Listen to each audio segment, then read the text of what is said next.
Chapitre 2. Thomas ou l'impossibilité de l'anormalité. Thomas rentra chez lui le soir tombé, enveloppé dans l'obscurité qui adoucissait les contours du bâtiment. La lumière de l'entrée de sa maison, tamisée par des rideaux de velours, projetait une lueur chaleureuse qui contrastait fortement avec l'austérité de son bureau. Il enleva son manteau d'un geste mesuré et pénétra dans l'intérieur ordonné de sa maison. Siviane, son épouse, l'accueillit avec un sourire poli, le même qu'elle offrit chaque soir. Siviane est élégante dans une robe simple mais raffinée, ses cheveux soigneusement coiffés et ses gestes disciplinés. Le regard de Thomas se posa brièvement sur elle avant de se détourner vers le salon où il se dirigeait avec lenteur. Sur la table du dîner, les plats étaient disposés avec une symétrie impeccable, chaque assiette brillait sous la lumière douce des chandeliers. Les enfants, Émilie et Lucas, attendaient assis bien droit sur leurs chaises, cherchant à capter le regard de leur père, un peu hagard. La danse silencieuse des plats débuta, initiée par Siviane avec une aisance de détente. Le repas commença sans un mot de la part de Thomas. C'était une règle qui dictait le cadre familial. Sa parole n'était pas requise.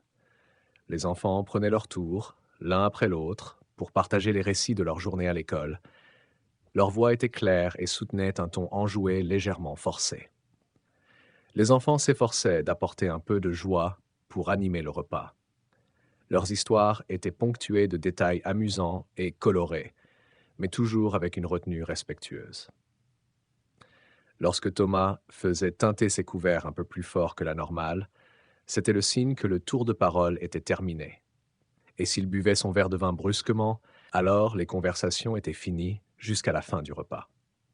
Après leurs histoires, les enfants apposaient sur leur père un regard empli d'affection et de triste compassion, espérant partager une bribe de connexion avec leur père qu'ils savaient si gentil et par ailleurs très aimant les jours où il ne travaillait pas.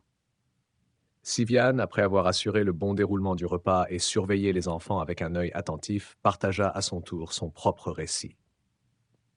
Elle parla de ses tâches ménagères, des courses qu'elle avait faites, des rendez-vous qu'elle avait gérés.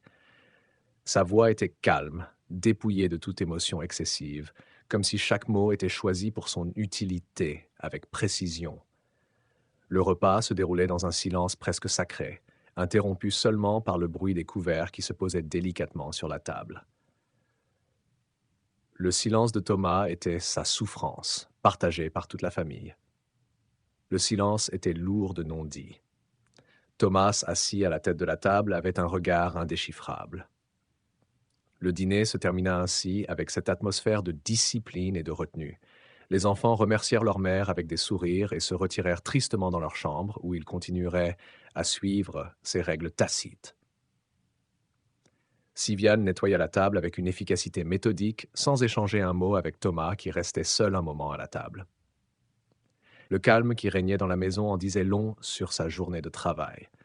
Finalement, Thomas se leva, se dirigea vers son bureau et ferma la porte derrière lui avec une lenteur infinie, et la maison respecta son silence jusqu'au bout de la nuit.